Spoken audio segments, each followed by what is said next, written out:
Hello and welcome to my review of Interview with the Vampire by Anne Rice. This is a 1976 novel, Rice's first and the inspiration for the Brad Pitt Tom Cruise movie, and due to its considerable commercial success, hugely influential in the genre. I'll start as I mean to go on and say that I question whether that influence has been a positive one, because I did not particularly enjoy this book. There are a few reasons for that, the plot, writing and the characters, so nothing really major, but despite all of that negativity, I would not say that this is a bad book, and I definitely appreciated certain aspects of it. The story begins with two characters called the boy and the vampire in a room somewhere, and the boy is about to record to tape the vampire's dictated story. The reason for hiding the names of these characters is puzzling, given that the vampire Louis uses his own name throughout the story and almost immediately does so. So you're not really gaining much in the way of mystique through hiding it in what is really just a frame narrative. The boy, one assumes, is called the boy to emphasise his powerlessness or naivety, but it's a pretty cynical move because he smokes, drinks, drives and presumably works, so is not a boy, but at very least a young man. Anyway, the pages of the boy and the vampire interacting, because you get no names, do get just a touch repetitive, and they'd work better as a sort of frame narrative you'd find in something like Wuthering Heights, for example, where the narrator intrudes only at the beginning and the end, and the rest of the story just unfolds naturally.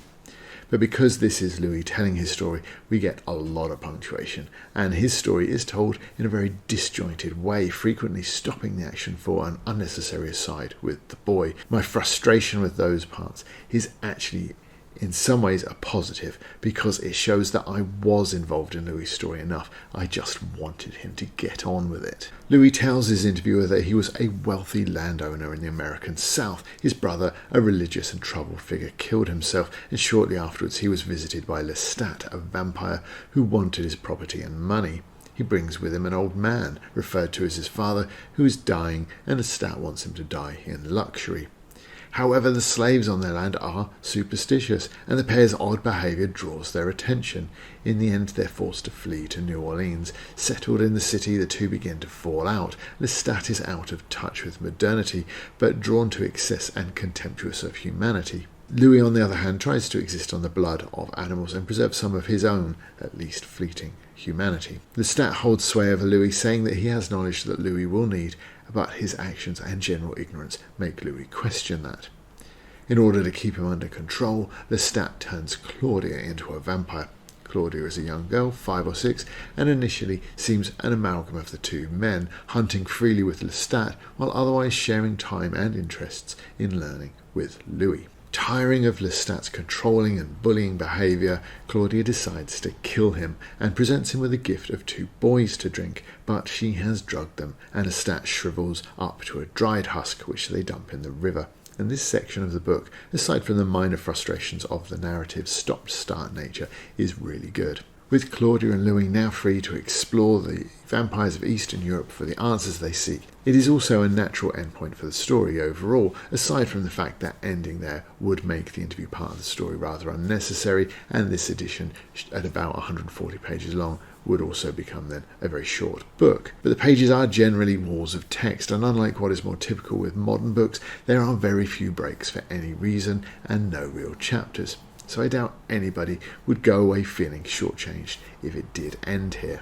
But from there, Louis and Claudia travel to Eastern Europe, where they learn that Eastern European vampires are more like zombies, and that English tourists are their favourite snack. None of this really matters, except to serve as a prompt for the two to seek more metropolitan climes. And they arrive in Paris, eventually finding a company of vampires who put on a truly terrible theatre show that seems to be described like it goes on forever, but only contains enough content to really last about 5 minutes.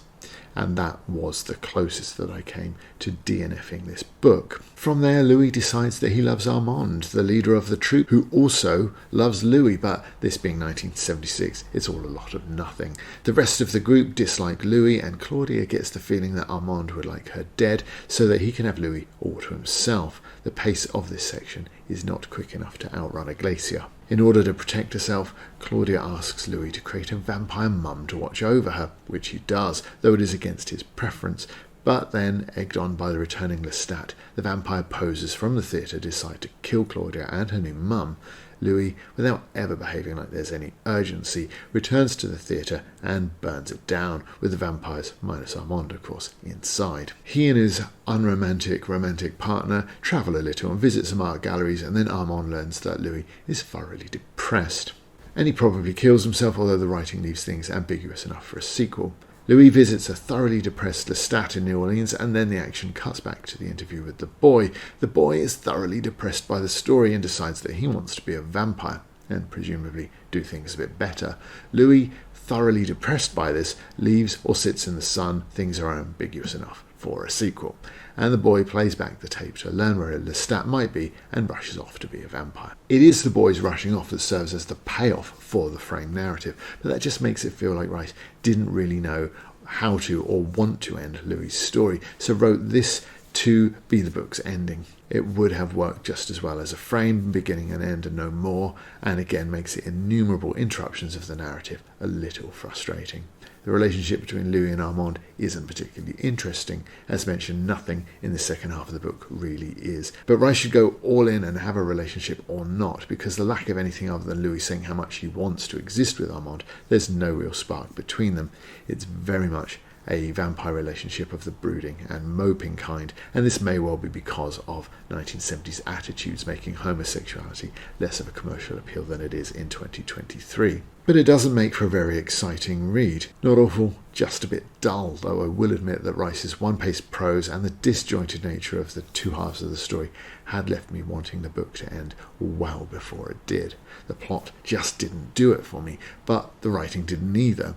This was Rice's debut, and there are times where the plot and character are at their peak, particularly in the first half as mentioned, where even the writing is just a bit flat. There are passages like this one which seem to compete to try and say the same thing in as many ways as possible. This distressed me more than I thought I could be distressed. If she believed this, then she would think my counsel bad. She would question herself. Her life was rich and good, and I knew she mustn't do this. Like all strong people, she suffered a measure of loneliness. She was a marginal outsider, a secret infidel of a certain sort, and the balance by which she lived might be upset if she were to question her own goodness. But of course his violent flight from his home at Point du Lac would not be complete without breaking the flow of the narrative to return to the present and this riveting exchange. The boy sat forward, his eyes wide. The vampire was frozen, staring off, lost in his thoughts, his memory. And the boy looked down suddenly, as if this were the respectful thing to do. He glanced at the vampire, and then away, his own face as distressed as the vampire's, and he started to say something, but he stopped. The vampire turned towards him and studied him, so that the boy flushed and looked away again anxiously. But then he raised his eyes and looked into the vampire's eyes. He swallowed, but he held the vampire's gaze. Honestly, I'm really not sure what you're supposed to say about writing like that. If you use the vampire's name in the frame narrative, which he himself has already done, you wouldn't have to keep saying the vampire, which gets repetitive. The repeated eyes here is the greatest crime in that regard, though. There's only one sentence in this passage where any real expression is expressed or conveyed, and without this, the scene could easily be about two people sharing a pizza. It is the literary equivalent of, "It's condensation, Gary," especially when you consider that it is an aside to the story and not part of it. Nor does Rice mind a contrivance or two, making a big deal of the absence of animals and birds in the silence of a vampire's lair. She then uses a reptile for a weak jump scare, or Armand smashing his way violently through a brick wall and then tearing open a wooden coffin before shushing Louis to keep him quiet. That ship had long since sailed. When Claudia brings Madeleine, her new guardian, onto the scene, the author makes a great deal of her taffeta clothing, mentioning the fabric no less than 6 times in 10 pages. Enough you think that this is the setup for a payoff, or at least a connection with its historic link to prostitution, as Madeleine's name does. Yet when she dies, Rice only remarks that a long velvet dress survives. This again makes it feel like there is no point to it, it's just, instead, poor writing. It is remarkable too that Louis' love of life is what attracts Armand to him, enough that he's willing to kill Claudia just to keep him to himself. He even says that he was attracted to that wild, insatiable curiosity with which you first came to me, that inveterate conscience, and that hunger for knowledge that brought you all the way to Paris. Again, 2 of the 3 statements here say the same thing. But what's more striking is that I'd use none of these words to describe Louis. I'm sure the preferred word in the vampire genre is brooding, and I'm more than happy to use it if you prefer it to mopey. But at the page 300, Louis has been alive for 100 years, but he's actually done sod all. He is so passive as to be quite dull, and he also has his life saved more than once by Claudia. His relationship with Claudia is also a bit odd, and given her age, a little awkward. She is not his child, even though he often says that she is. But he also says on page 248 that he stretched out on the carpet so I could lean my head on my elbow and gaze into my paramour's eyes. Yet 6 pages later, when Armand observes, "You stay bound to her as your paramour," Louis claims, "No, she's no paramour of mine." If this is an indication of Armand's manipulation of him, it's not a very good one, but it is certainly a dramatic and sudden change. Yet Louis is prone to the odd mood swing, though only ever between sulky and morose, but he's too weak and uninteresting to make the change from victim to protagonist. One of the reasons I question how much influence interviewers had on this genre and question whether that was a good thing or a bad thing is because the brooding vampire in a one-page plot has moved beyond staple to cliche. Is it too much to ask to read about a vampire that revels in his immortality, or a plot with some movement and action? The dynamic between Lestat and Louis is good, and Claudia's arrival is an intriguing spanner in the works. Despite the lifeless prose, the first half is strong enough to justify at least some of the hype around this book. The second half is notably weaker and only runs out of steam the longer it goes. I didn't warm to Louis at all. Lestat threatens to bring life to proceedings, only to be then broken by Rice when he returns as a feeble supplicant to the far less interesting Armand and his company. These vampires posing and preening might well have been a much more interesting development, but to be honest, I was just grateful that the book wasn't any longer than it was, because once the triumvirate of Lestat, Louis and Claudia was broken up, it was clear that Rice had run out of any truly inspired ideas.